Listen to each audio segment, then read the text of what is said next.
Hello, this is Hannah, and welcome to the Becoming Who You Are podcast. Each episode focuses on a topic to do with personal development and self-growth. For more information about Becoming Who You Are, you can look at the website, which is at www.becomingwhoyouare.net. You can also email me with your questions and comments at hannah, HANNAH, @becomingwhoyouare.net.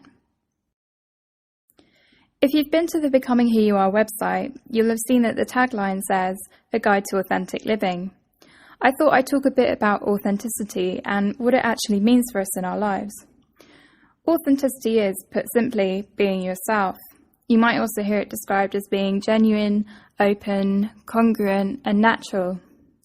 When I was trying to think of a way to describe this accurately, I found it very difficult. It struck me that this is because authenticity is difficult to define, because everyone is different, and therefore everybody's authenticity is different. The definition I find most helpful comes from Carl Rogers, who is the founder of the person-centered approach.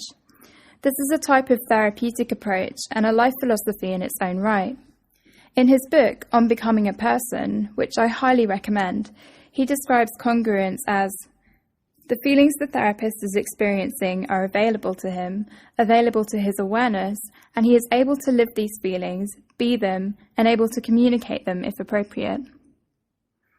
Although this quote is primarily aimed at therapists, for me it applies to the way that we are in our real lives. I want to comment on a couple of things about that definition that really strike me and I think are really core to authenticity and to living authentically. Firstly, it's about being aware of our feelings. The quote describes feelings as being available, which means we have to be open to them, whatever they are. A key part of authenticity is exploring our feelings, uncovering those we might have repressed because they weren't acceptable or left us feeling very uncomfortable, and being open to them. I believe this last part, about being open to them, is really crucial. We all have different relationships with each of our feelings, and it's quite tempting to ignore or repress unwanted or inconvenient feelings sometimes. If we've been taught that certain feelings aren't acceptable to express, for example, anger or hurt, it might be the case that we don't even recognize these feelings anymore when they're present. Instead, we bury them under the surface, either covering them with other, more acceptable feelings or denying their existence altogether. For example, if you're a woman and if you've been raised, like a lot of women, to associate anger with masculinity and to view it as something that's very unfeminine, when someone says something unjust or treats you in an unfair way, you might find it easier to identify with feelings of, for example, being hurt rather than feelings of anger, when anger could be a totally healthy response to a situation in which you've been wronged.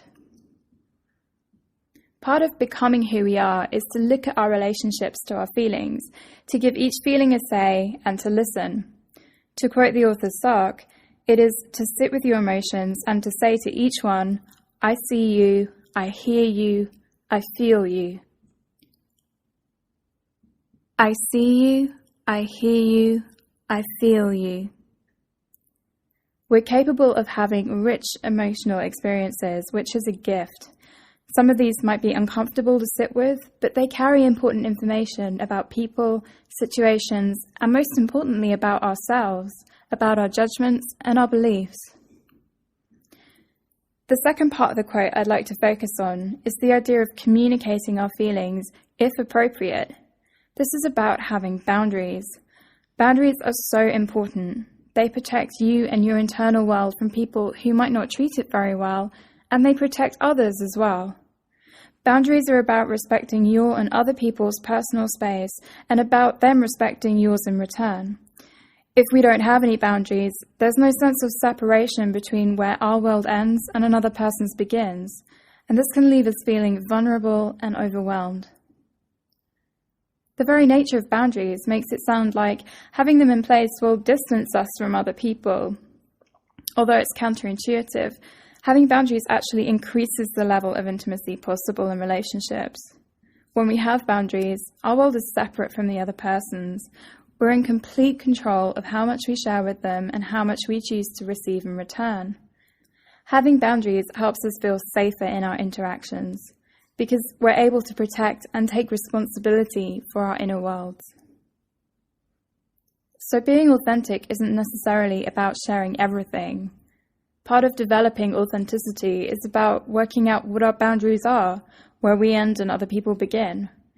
If we don't feel safe around certain people, part of being authentic is to trust that, not to think, well, I'm trying to be authentic, so I guess I should share everything with this person anyway. In that situation, being authentic would be to notice that we don't feel safe, to think about why that might be, and to try and find out more about that feeling, to be curious with ourselves. Sharing is about trust, and people have to earn our trust. In being authentic, we have no obligation to share our thoughts and feelings with people 100% of the time.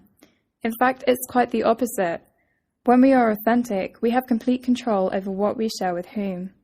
Other people might have expectations, but we don't have to fulfill them. If we feel pressured to, we can just notice that we feel pressured to without necessarily acting on it.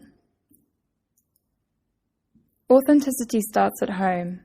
It starts with us, with being aware, open to ourselves about how we feel, and with honouring and respecting our feelings. We can't be authentic with other people until we're authentic with ourselves.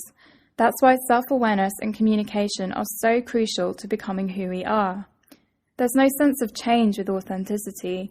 Rather, it's about getting to know what we already have, deepening our awareness of our existing experience, and learning to accept that.